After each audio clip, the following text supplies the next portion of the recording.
Hi, I'm Manya Vee, and I fuse pure silver wire to make jewelry, like such as I'm wearing.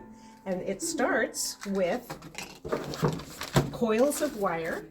It's just round wire, 14 gauge or 18 gauge, just a little thinner. And then I coil it around a mandrel of some sort. These are my fancy mandrels that I use for different shapes and thicknesses. So for example, my fancy glue stick, this is how I coiled wire around that, and I made this coil, and I made this coil too. This is the thinner wire. Okay, so that's how it starts out. Then I cut it precisely. Let's see here. So we're going to cut one circle.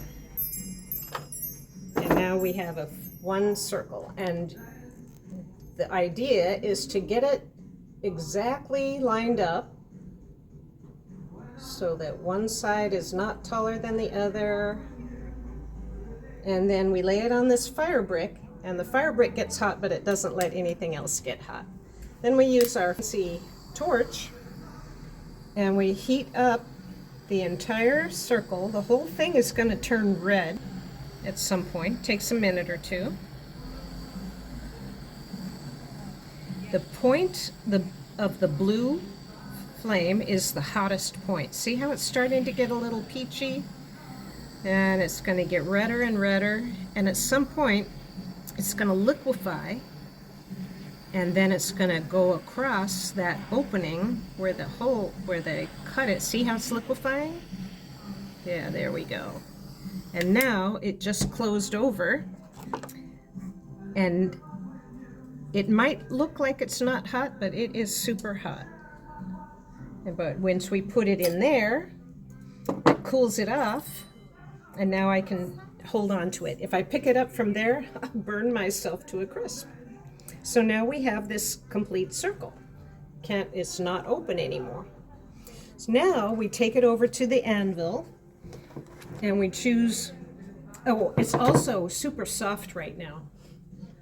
I'm gonna, like, if I wanted to turn it into an oval, all I have to do is just pull it, and it's an oval.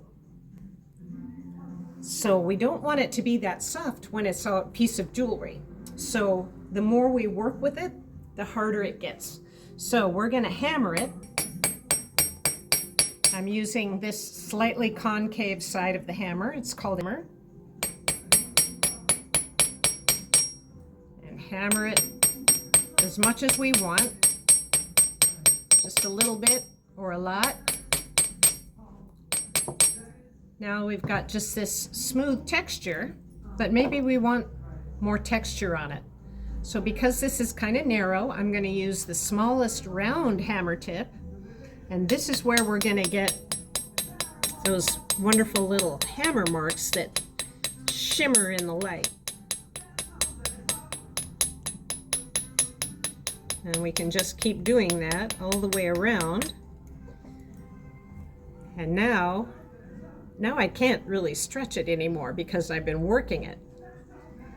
And then, so to complete that, and the last step will be putting it into a tumbler with steel shot for about an hour, and that makes it super high polished and also continues to make it strong and hard so that it won't collapse when you're wearing it. And that is how we fuse silver jewelry.